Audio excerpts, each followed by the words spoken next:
and I got the green light to start. So to everyone here, a very warm welcome. Whether you're with us live or whether you're with us through Wise on Air, this is quite a setup. We have here microphones, we have here cameras, but most importantly, we have some wonderful guests that we're going to be talking to today. And we are here at the conference, Creative Fluency, Human Flourishing in the Age of AI. Beautiful title for the World Innovation Summit for Education for WISE 11. A very warm welcome to everyone here. My name is Aldo Pap, and I am the founder of TeachPitch and the host of the Messy and Masterful podcast. And I was honored to moderate this specific panel with some amazing guests. Before I get to the guests, I'm quickly going to do an intro to the topic that we're going to discuss.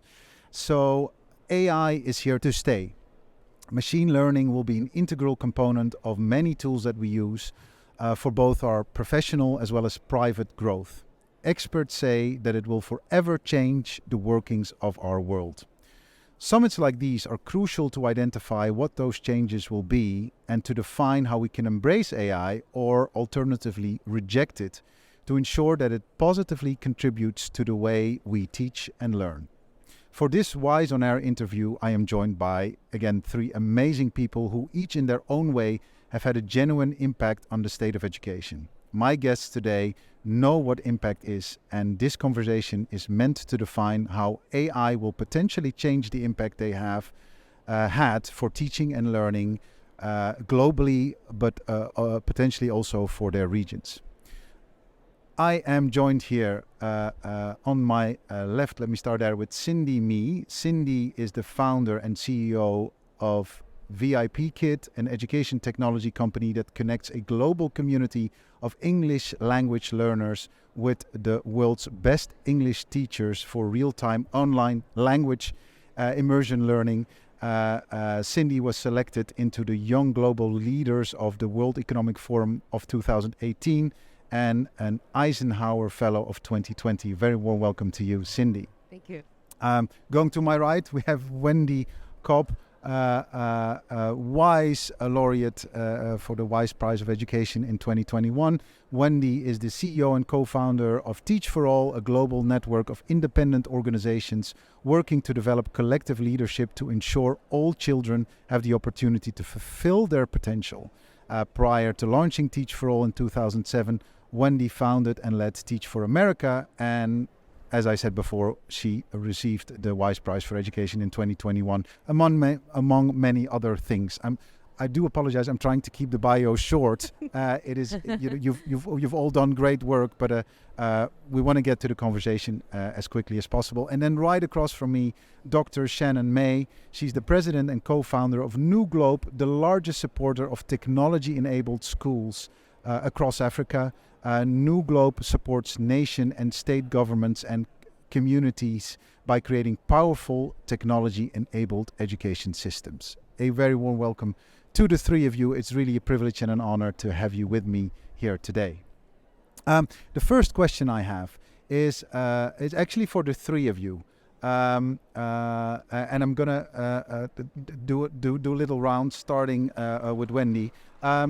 In the intros, I said something around embracing AI or rejecting AI. Just to get a sense of temperature of AI here around the table. Who of you thinks embrace AI? Embrace AI? And who of you... Embrace AI with care. With care, But yes. Embrace. I mean, Embrace. You can't let it... the world is moving forward. Okay, yes, yeah. So there's no reject AI around the table. Okay, so we're all... that's good. We're all embracers. Yeah, Yes. No, most definitely. So that's a good tone. Yeah, I think the same because we have no choice. Mm-hmm. Yeah, would you agree with that? We have no choice but to embrace AI because it's here to stay. It would be like saying 20 years ago you're going to reject the internet. Yeah, I'm not doing this. It's not really an option. Like it is. This is where we are now. It's how do we use this tool to improve our work, to support things, to advance, to make things more positive. Yeah. Yeah, I can't agree more. I was sitting on a panel with the former Singapore Minister of Education. He said something very impressive. In the future, the employer will choose between people who use AI, people who do not use AI. Yeah. Right. So I think that's the distinction. Yes. Yeah. Yeah. So did he also say what will happen to those who do not use AI? What do you, very difficult. Very difficult. Yeah, it's gonna. Yeah, yeah.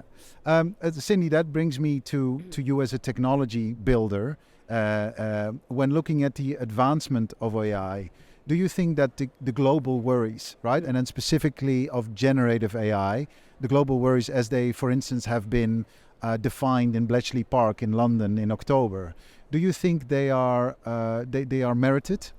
Well, I can't agree more with what Dr.Sharonn said about with care. Yeah. Right? But then, of course, like any other technology or tools that we embraced in human history,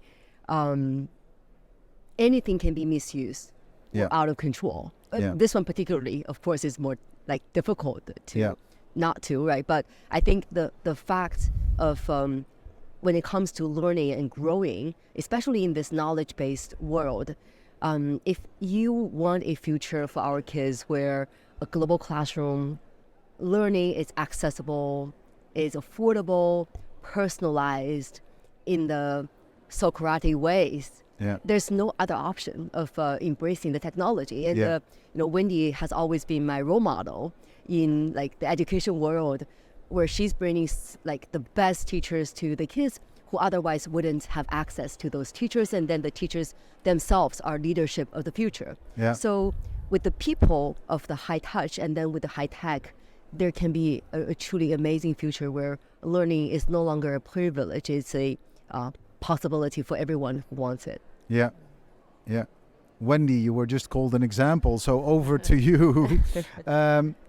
You represent an enormous collective of teachers and students globally, and you started in the United States. Also to Shannon's point, embrace but with care. Like, I know it's difficult, but could you give an idea of kind of the response to AI, and specifically on that care point? Yeah. Well, I actually think we're just seeing a lot of enthusiasm all across our network for leveraging AI as a tool for reinventing how we work towards our educational aspirations. I think teachers across our network are already seeing ways that it's going to make their lives so much easier. Yeah. It enables them to, develop strong lesson plans in a tiny fraction of the time, to assess their students and generate ideas for engaging lesson plans, to access feedback on their own development. Like already, just in a few months, we've seen just enormous possibilities. So I'm hearing lots of enthusiasm, and also, of course, concern about being responsible and ensuring that students are safe through all of this. But I think that there are so many possibilities ahead. I've heard so many network teachers and alumni basically say that finally they really believe we're going to see schools become different than they have been for hundreds of years. Yeah. So that's a positive note. I had a colleague from the WISE Accelerator back in the days. He said, humans get the best, machines do the rest. So that's all on a positive note. But I would like to go, just to make the conversation interesting, to what potentially could go wrong. Like specifically when we look at teaching and learning, could we imagine something that wouldn't be right? That we need to look at with care? Is there something we can already visualize? Well, one thing I would say, I'm an optimistic person, so I like to look at the opportunities, and I do think that AI has the potential to create more equity in the system, but we will have to take great care to ensure that it does. And there are obviously lots of risks that it won't, both because of kind of the bias inherent in the kind of data that's out there, but also just because of the ongoing connectivity and device inequities, and because of the incentives that are kind of driving a lot of the ed tech space right now. Like I think what I hear from so many education entrepreneurs out there is that the incentives of the industry are all about fast growth and user numbers rather than necessarily about equity and quality. And so I think we need to figure out how to ensure that the public interest is served. And it's just going to take a lot of care to ensure that. Yeah. Shannon, what are your thoughts? You mentioned with care, and it's coming back. Coming back. So I think Wendy said inequity. AI could create inequity if we're not careful. Do you see any things? And well, I think most things in education, like education is a system. So a lot of the issues that relate to either generating equity or reinforcing inequity are decisions that are made at a political level. So I would see part of the path towards greater inequity is if this remains a technology that is used ad hoc by teachers, just whoever decides to use it, who decides to put the effort in. And then you get this incredible amplifying effect of your rock star teacher, your strong teacher, they keep pushing things forward. If you're the child who happens to be in that classroom, you're blessed by that experience. Yeah. If you're the child who's in a classroom where the teacher isn't opting to use AI or isn't having the support to improve their practice, the gap of your learning experience is going to get farther and farther and farther away, which again comes back to education as a system. So the decisions of governments and leaders to decide not to have ad hoc decisions being made in each classroom, but to say we as a government, we as a ministry are going to use AI to support AI use to ensure that all teachers, even if they don't have a computer in their classroom, to Wendy's point, like where we work across sub-Saharan Africa, most classrooms do not have computers. They don't have a computer in the school. They don't have an internet connection. But there are ways to engage AI behind the scenes and then to be able to use smartphones and the cellular data networks to publish AI-generated and edited materials that improve a teacher's practice. But that has to be decided at a system level. And so in many of the places that have the greatest inequity and the greatest current unfortunate low levels of learning and language mastery are the places that need these resources the most to improve teachers' practice. But to get that into the classroom is something that the teacher can't really decide by themselves. They're going to need the support of the system to support them to bring it forward. One of the things that came up, I spoke earlier to Kian Katanfurush from Stanford, computer scientist lecturer. He spoke about skills within companies, building the right skills for people to accept AI. I can imagine that schools and governments need a similar approach. And he said, like, many will be behind if we're not careful. Do you see something similar happening for governments and schools even more? I think there's not a resistance as much of I don't think it's an attitude problem to overcome as much as a where to begin, right? And some of that relates to, well, what data would we use? Do we have the right data to feed in to do predictive models for our own system?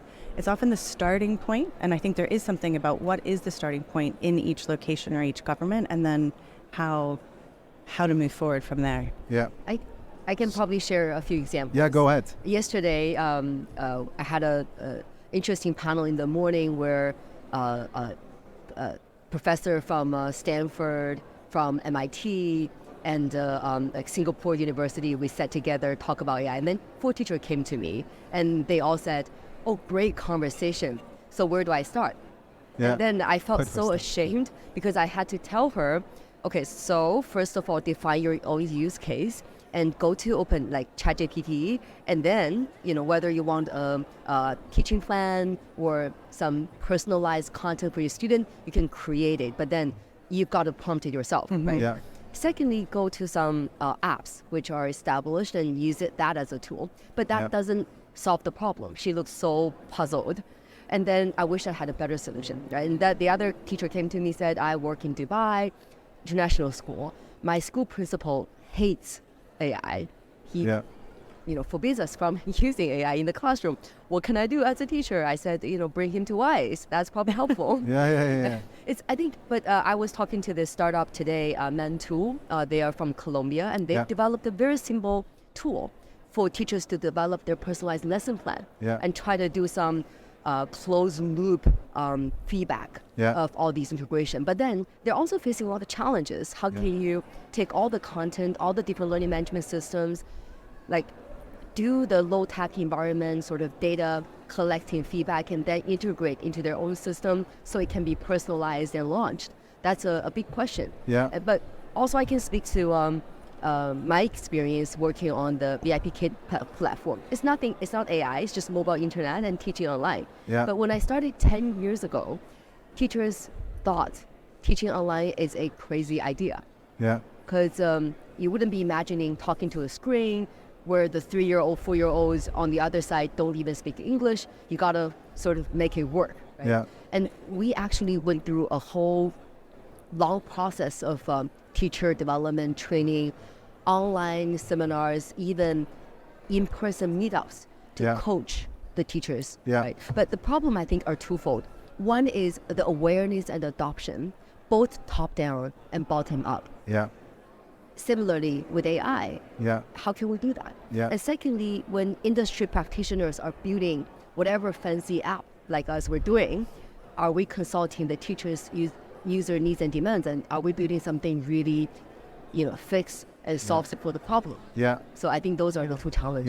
Yeah. It sounds also, and Wendy, I'm looking at you, it sounds also like, yes, a higher proactivity is required, maybe to a certain extent, go out and explore yourself. But then again, as Shannon said, like teachers are often led by public policy and decisions that have been made top down. Wendy, with Teach for All having a presence in 61 countries, do you feel government should stimulate proactivity and kind of this, just for schools and teachers to survive? We're thinking a lot about this whole question across Teach for All, because we think teachers, like if we want AI to be a force for equity and excellence in education, teachers need to be at the center of the effort. And we're thinking about what we can do as a network of teachers working in marginalized communities in such diverse contexts to, one, ensure that they do have the connectivity, the devices, the hardware, the software, the teacher training to be using AI and ed tech in their classrooms. Secondly, to build a global learning community among them and across them, because if we're surfacing their insights about what's really working, we'll learn so much faster about how to use this in all the most responsible and revolutionary ways. Yeah. And then finally, through getting them into the ed tech space so that they help alongside others kind of drive the direction of it. Yeah. So you would say there's as Cindy also said, there's a top-down and there's a bottom-up approach, grassroots approach. Shannon, with New Globe, have you worked with loads of governments in Africa? Yeah, we mostly work for governments across Africa. So I would like to reframe the top-down versus bottom-up approach. I think it has to be integrated. Yeah. Right. So one of the disconnects in education tends to be what happens in the classroom is divorced from the textbook publisher, which is divorced from the assessment creator, which is divorced from whoever's in charge of teacher training. Like all of these are run as like independent, siloed entities, and none of them speak to each other, which is why the textbook creator doesn't change any of their material based on the assessments from the kids and their actual learning outcomes. They don't even know what the learning outcomes are. The person responsible for teacher training doesn't know what the learning outcomes are, or often even what textbooks are used in the schools. Yeah. Part of when you have more integration and more awareness of all those different functions speaking to each other, that's actually where like there's some pretty massively amazing things that can happen using AI when you can regenerate your entire course creation based on the pupils' learning outcomes from their formative and summative assessments. I mean, that's like mind-blowing. Like it hasn't ever happened before.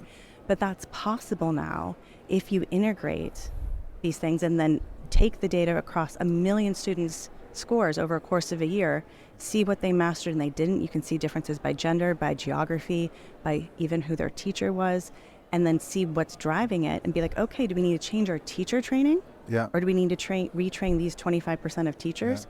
Or do we need to change part of our textbooks or our lesson plans for our teachers?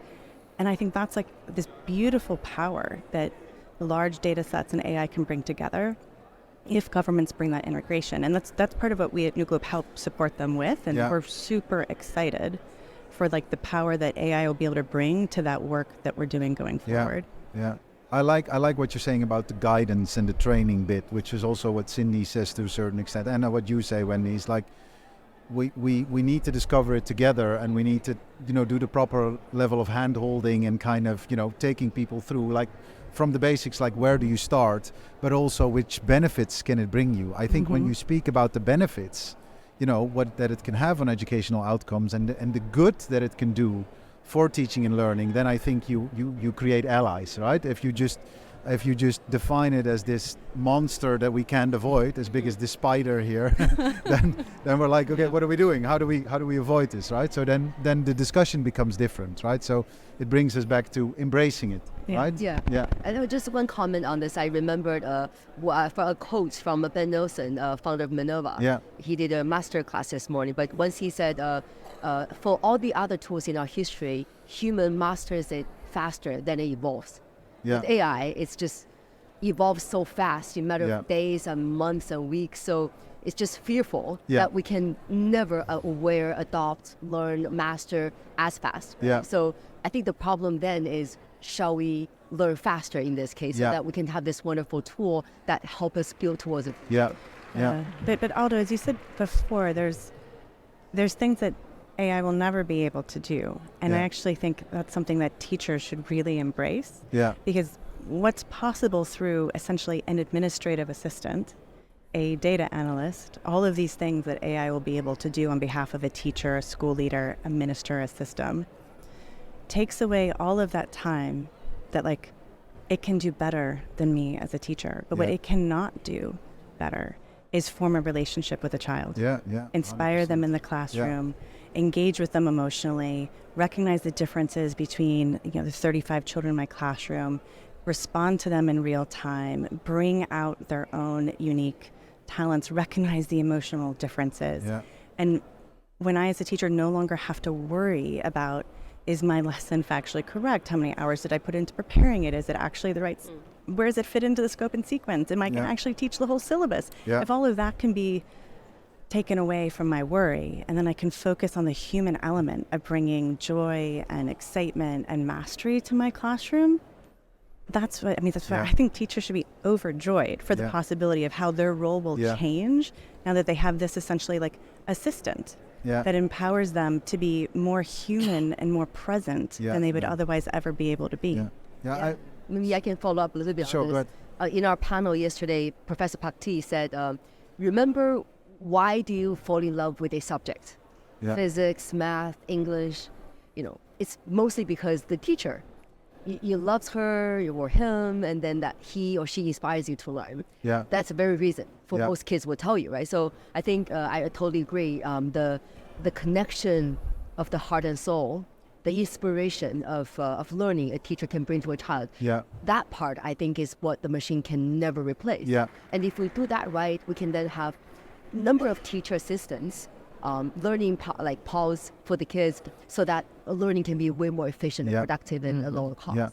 I 100% agree with you. But what I also see, and maybe this is now a little bit archaic because technology has been around for a while, but I remember as a technology builder who started in 2014, that when I brought my kind of, very easy software to a school, I got skeptical reactions from teachers saying, well, this cannot replace me. And like, that's never, I never went for replacing you. So and I don't know if that fear is still around, but sometimes teachers might think, I'm going to be out of a job if I embrace this too much. Wendy, do you recognize that sentiment? What most teachers I know are completely overwhelmed, right? And so the fact that they're seeing these incredible examples of, oh, wow, like there's a teacher innovation, for example, that I just saw using AI to basically provide coaching to students on their college essays. So these are like high school teachers who have 120 kids who all want advice on their college essays. And now he says, it's not the exact guidance he would give on every single essay, but it's pretty close. Yeah. And now all the students, and not just a few of them, can actually have feedback on their essays. I mean, that's just one small example, but there are so many others. Like, I think teachers, now that they're experimenting with it, are just starting to see how much time it's going to save them so that they can focus on the relationship building, the coaching, the mentoring, and all. Yeah.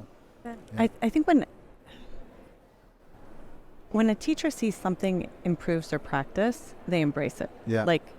And to something Wendy said earlier, it's, so is the ed tech industry misaligned? Is it being pushed to, I don't know, move too fast or create things in some way that isn't as helpful? I don't know, maybe, but but that should change. Yeah. But I think part of it is a lot of ed tech is pretty divorced from impact, from actually being able to measure whether it actually has any usefulness to a teacher in the sense of, does it actually help children learn more than if it wasn't in the classroom? Or is it just like a new fancy widget? Yeah. And I think teachers don't like new fancy widgets. And there's a lot of suspicion of, also, is my ministry or my district going to spend money on this fancy widget because it just looks cool today? But I actually am not getting the resources I need today in my classroom. Yeah. And so I think there's a healthy suspicion of the bright new shiny thing. And does someone think that thing can do what I do? Yeah. I think the difference with AI is it's more tangible to a teacher than I think in a lot of ed tech that's trying to be sold as like one-offs in the market. And because teachers can use it, they can opt into using it, right? So there's like a voluntariness there.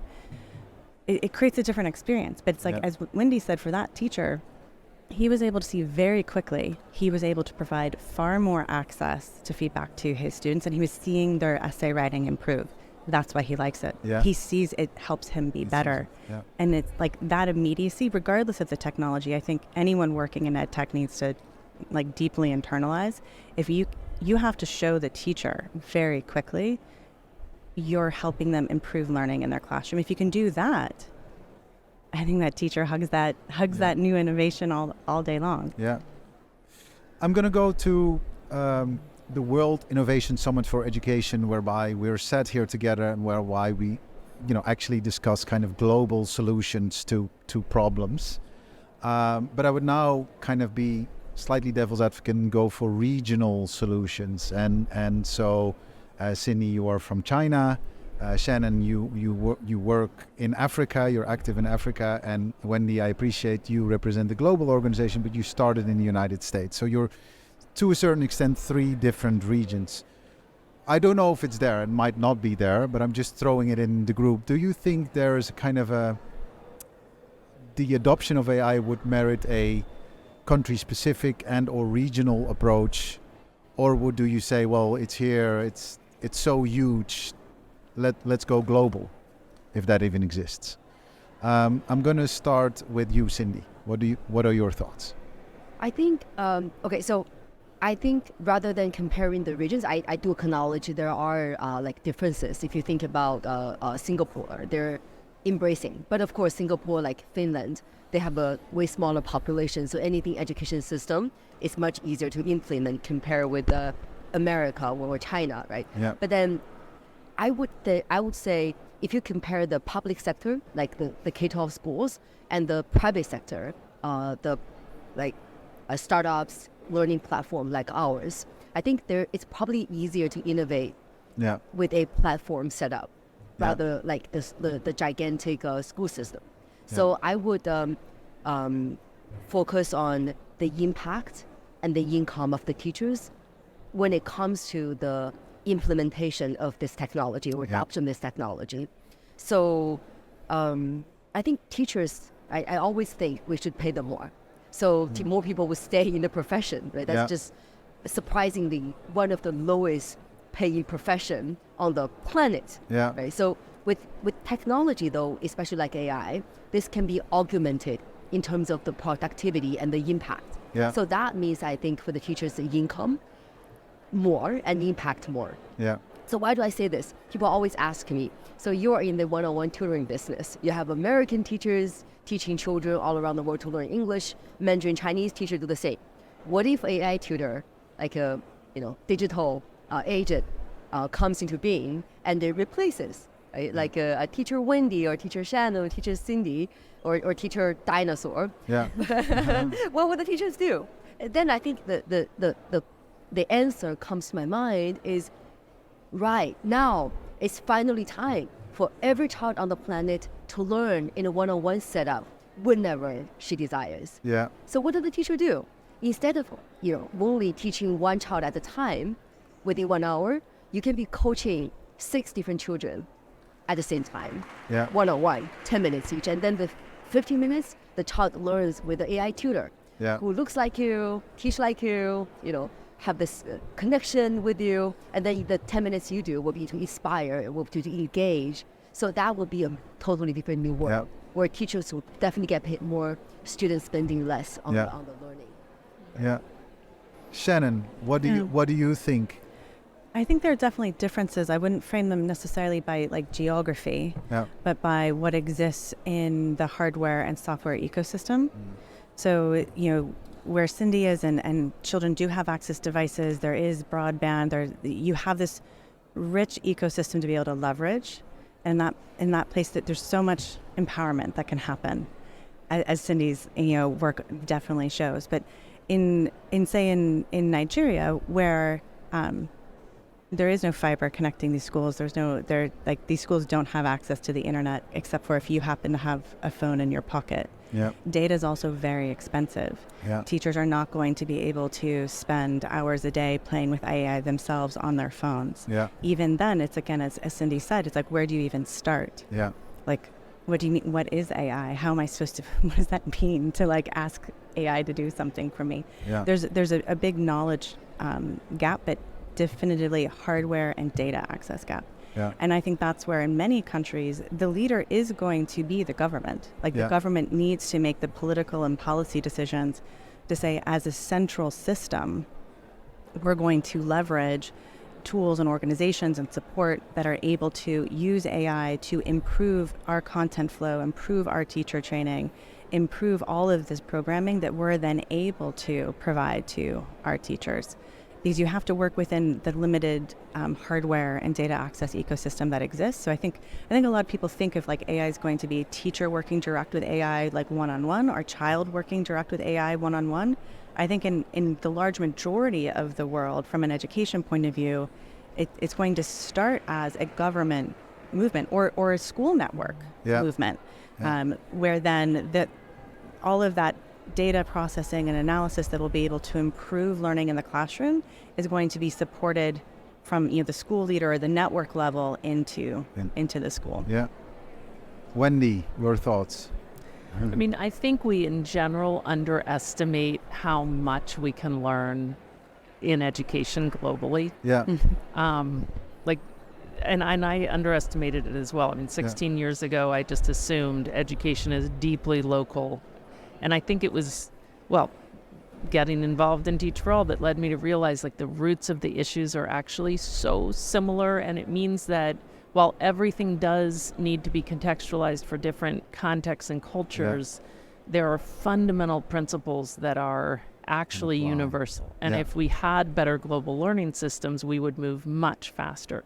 So just this past week, I was on a call with some of the kind of innovators around AI, like people who taught through Teach for All network organizations and are now going on to, pioneer AI interventions. One was from India, one from Nigeria, and one from the US. And honestly, they learned so much from each other. And, this incredible gentleman, Olawashin Coyote in Nigeria, who started an organization called School Linka, is despite all the connectivity challenges, finding a way to leverage AI to both assess teachers and recommend professional development resources for them and to assess student literacy levels. And through relationships with telecom companies and everything else, he's figuring out how to make this free to teachers and how to overcome the connectivity challenges. But just the advice they were giving to each other led you to realize how much yes, we need deeply contextualized, locally led endeavors all around, but we need the global learning system if we're going to maximize the potential. Thank goodness we're at a global conference to discuss this, so we can share best practices. I got the sign that it's the last 15 minutes. I was wondering, questions from the audience. I just wanted to make sure you feel included. Don't worry if there are none. I just want to make sure you are there.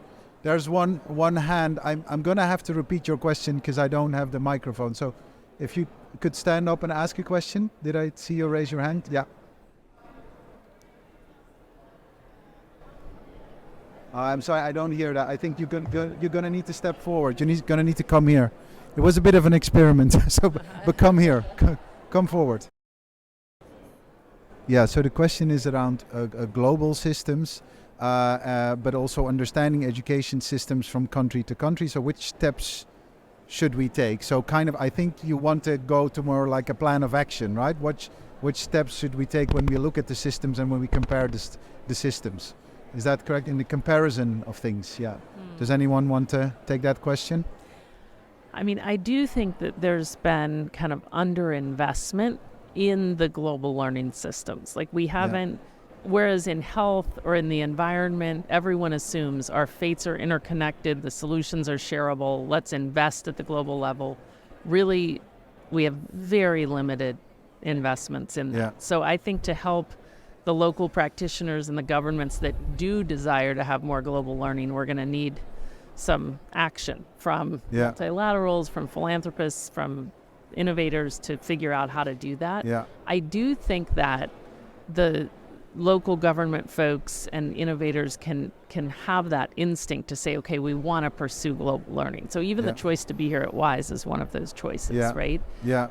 And I'll never forget, I mean, we took our community of kind of the CEOs who lead these organizations to spend some time in Shanghai, to spend some time with the folks who kind of led the kind of journey in Finland toward, two of the most high-performing, highly equitable school systems in the world. And when we asked them what was the key, both of them, 2 different years, 2 different countries, said the number one thing was we sent our educators abroad. Oh, wow. Yeah. I found that to be so, they had lots of other things they did to transform those systems. Yeah. But it was so fascinating to me. Yeah. So it's... Except that we can learn globally. That's all, let's start. Yes, lots of contextualization, but there are things that we can learn from each other, and accepting that, starting with that as a premise, that is, that could be a good one. Yeah, one comment here. You mentioned about the Benchley Park Summit. Yeah. I think WISE at Doha, I'm like the topic of AI education is fascinating. Yeah. What about a strategy session of people from different systems sitting together, having a brainstorm? Yeah. A strategy session sort of set forth a blueprint. Yeah. 2031. You're ahead of my question. I know, but I was just thinking, right? Yeah. If you think about how Finland designs their education outlook strategy and how they cascade implementation, I think it's pretty impressive. Yeah. I think it'd be very interesting for maybe Wendy to lead an initiative like this. 2031, AI and education, how it's implemented in each systems and how we can work together. 100%. I'm game for that strategy session. So if you'll have me, Wendy, you're the organizer. But that was going to be my question. A look into the future. That's going to be my last question. We're now at WISE 11, right? At the end of 2023. How do you think we're going to be talking about AI at WISE 15, coincidentally also in 2031? So what are your thoughts? Let's try to have a predictive look that AI can do so well, but as human beings, how are we going to be talking about AI then, you think? I don't think we'll use the term AI. Oh, we won't even say AI. It's going to be technology, or just it's just life. It's like no one talks about the internet or what's powering the computer in their hand that we still call a phone, and it'll be so integrated that it's just that's 8 years. That's 8 years. Just here. Yeah. Oh, I think it'll be faster than 8 years. Yeah. Because it's data processing, it's computational power. All of these things will be integrated into our own workflows, into all of our systems. The same way, my daughter doesn't think about she doesn't call it the internet. It's just the world. There. Yeah. It's just there. Yeah. So I think that's 2031. I love this. Nandita, who was also involved with WISE earlier, she said that her 4-year-old daughter cannot imagine a world without Netflix. So when she revealed to her daughter, like, we had no Netflix, the daughter was in shock. It's like, how can this be? So things that are so, that we kind of need to transition into is going, for the next generation, is going to be the most normal things. Cindy, so you're going to have the strategy session in 2031, but how do you think we will be talking about it? What's your vision here? Well, I think the topic of the year this year definitely is AI. Yeah. 2 years ago, it's metaverse. Yeah. And where is metaverse today? I mean, in 8 years, what I see similarly to what Shannon says, like, no specific terms about AI nor like web browser many years ago, right? So it's just how we're identifying the problem. Yeah. I think would be the key to the future. So really depends on the technology will evolve so faster than we ever imagined, right? ChatGPT 4, 4.5, turbo and all that. So it's just like with this, how can the private sector, public sector, academics, practitioner, entrepreneurs sort of define the problems in their mind and then, do their best to solve for the problems step by step, MVPs, pilots, failures, and then going forward. But then if the problem of a global classroom of like affordable and accessible and personalized is there. At 2031 is most likely going to be about a new technology or new thing that we do not know yet. That I dream a world where like every child can be empowered and inspired for the future. Yeah. Personally, I didn't finish high school. Never went to college. I taught myself. It's a hard journey. Yeah. Right? But if one is inspired, wherever you are in like Africa, in like Asia, you should be entitled to learn. Yeah. It's like devices is no longer a problem going forward. And it still is today, right? Yeah. Connection. But I think it's how we're empowering. Yeah. Right? And then also secondly, I think how can we unleash the potential of the world's best educators? Yeah. I was listening to one of the Sam Altman presentation with Ben Nelson the other day. He said 1% billion-dollar company is possible. Yeah. I could imagine a future where one teacher can solve big problems. Yeah. With the idea, the inspiration, the problem definition. One person. Yeah. One teacher. One teacher. Yeah. It can happen. It can happen. Wendy, your take. I think I'll just add that something that I hope will be the case in 2031, which is that I hope it will have proven to be a force for equity and not for more inequity. And I think accomplishing that is going to take a lot from a lot of different angles. It will take enlisting educators from diverse communities around the world and ensuring that they are helping to drive the charge. It will take us really thinking about the incentives that drive the kind of ed tech industry and how to make sure that they're not only revenue and profit, but also quality and impact. Yeah. So I think it's going to put a lot, like governments, the ed tech industry, educators, we need to be obsessing about that. And I'll also just say the potential to have it be a force for greater equity is really there, right? Yeah. Like to all of these amazing comments, I mean, it can enable greater access to high quality education. It can enable out of school supports for kids that right now only very privileged families can afford. So it has so much potential if we make the most of it. Yeah. Conclusions, let's embrace AI with care, right? Let's embrace that we can learn from each other globally. Mm-hmm. Let's embrace that teachers need to be paid more. So lots to learn, lots of new learnings. Thank you so much to the three of you for sharing your observations with me. A big applause for our three guests, if you will. So you can listen to this episode at WISE on Air or on the Messy and Masterful podcast, of which I am the host. So give that a follow if you find out. It's been a great privilege talking to the three of you. Thank you so much.